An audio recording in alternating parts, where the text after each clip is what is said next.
اجرک۔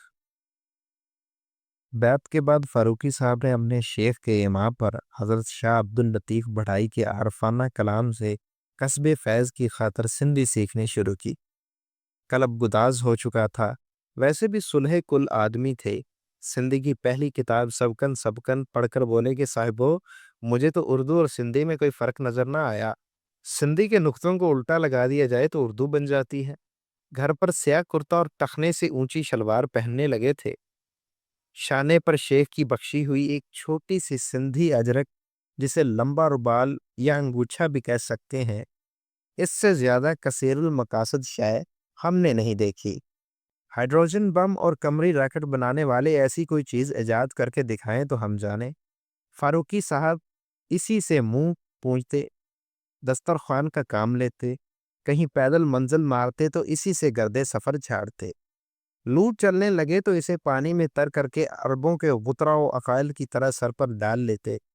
ہلکا یارہ میں بریشم کی طرح نرم ہو، اور عین غیبت میں اگر وقت نماز آ جائے تو اسی کو فرش پر قبلہ رو بچھا کر سرے بسجود ہو جاتے اور رب کا شکر ادا کرتے جس نے انسان کو قوت گویائی عطا کی۔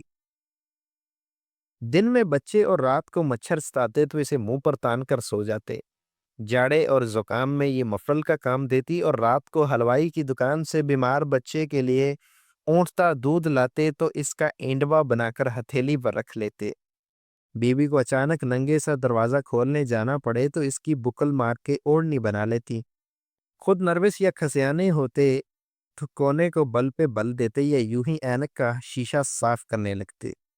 سودا سلف لینے بازار جائیں تو یاد دہانی کے لیے بیوی اس میں گرہیں لگا دیتی تھی، مگر یہ بھول جاتے کہ کون سی گرہ کس شے مطلوبہ کی سمبل ہے۔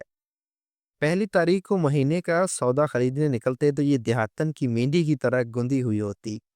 رات کو بچے اس کا کوڑا بنا کر اگلے پچھلے حساب چکاتے۔ اجلت میں ہوں یا کسی خاص مہم پر جا رہے ہوں تو کندھے سے اتار کر ہاتھ میں لے کر چلتے۔ کوئی گھر ملنے آئے تو بٹھانے سے پہلے اسی سے مونڈے کو صاف کرتے۔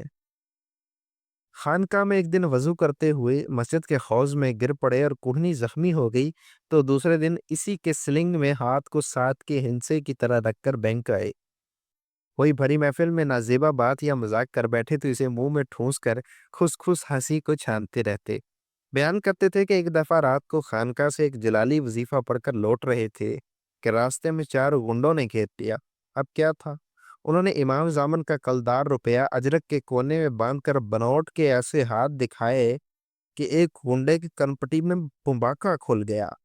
وہیں کھیت رہا۔ پسماندہ گنڈے تھانے میں رپٹ لکھوانے بھاگے۔ ہماری مسکراہٹ میں انہیں استہزاء کی جھلک نظر آئی تو تش میں آ کر فرمایا کہ آپ جیسوں کو تو چونی میں ہی ڈھیر کر سکتا ہوں۔ دوپہر کو فرش پر کھانے بیٹھتے تو بیوی اسی اجرک کی چنوری بنا کر مکھیاں جلتی رہتی۔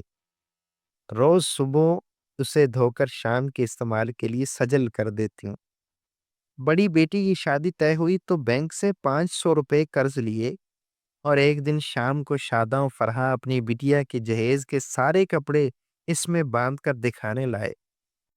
پھر وہ گھڑی بھی آئی جب سکھی سہیلیوں نے ایسی رندی ہوئی آواز میں لکھی بابل مورے کاہے کو بیاہی ودیس رے رکھی بابل مورے گایا کہ دلہا والوں کی آنکھیں بھی نم ہو گئی۔ جس باپ نے جہیز میں چاندی کا زیور، ململ کے دوپٹے اور ایلومینیم کے برتن دیے، اس کے سینے سے لگ کر بیٹی جس طرح پھوٹ کے روئی ہے، ہم نے کسی امیر کبیر کی بیٹی کو اس طرح تڑپ تڑپ روتے نہیں دیکھا۔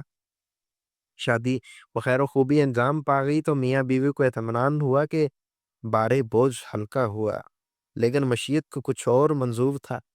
3 مہینے بھی نہیں گزرے ہوں گے کہ بیوی کو ٹائیفائڈ ہو گیا۔ 5-6 دن تک تیز بخار میں کھانا پکاتی، جھاڑو بہارو دیتی اور بچوں کو نہلا دھلا کر اسکول بھیجتی رہی۔ قرض میں بال بال بندھا ہوا تھا۔ شام کو گھر جاتے تو پاکستان چوک سے ایک ہومیوپیتھ ڈاکٹر سے 4 آنے کی بڑیا لیتے جاتے، کسی سے تذکرہ تک نہ کیا۔ رات کی جگار سے سوجی سوجی آنکھوں کو ہتھیلیوں سے مل مل کر دن بھر کام کرتے رہتے۔ 10 دن بیمار رہ کر وہ نیک بی بی اپنے رب سے جا ملی۔ دل پر کیا کچھ نہ گزری ہو، لیکن کیا مجال کہ حرف شکایت زبان پر آئے۔ یہی شیخ کی ہدایت تھی۔ جنازے میں محلے کے سبھی لوگ شریک تھے۔ بیٹا جو مشکل سے 9 سال کا ہوگا، اسی اجرک میں پھولوں کی چادر، اگربتی، گلاب جل اور شمامت العنبر باندھے بے خبر پیچھے چل رہا تھا۔ اس میں ابھی تک کچھ یاد دلانے کے لیے ایک ننھی سی گرہ مرحومہ کے ہاتھ کی لگی ہوئی تھی، جسے انہوں نے 3 دن سے نہیں کھولا تھا۔ ڈولا لحد کے پہلو میں رکھا گیا اور سہانے سے غلاف کعبہ کا پارچہ ہٹا دیا گیا۔ میت قبر میں اتارنے لگے تو اپنے ہاتھوں سے اجرک کمر میں ڈال کر دکھ درد کے ساتھی کو مٹی میں سلا دیا۔ اسی سے گوشائے چشم پونجا، دھیرے سے گرہ کھولی اور پھر اپنے شیر کے اس تبرک کو کفن پہ ڈال دیا۔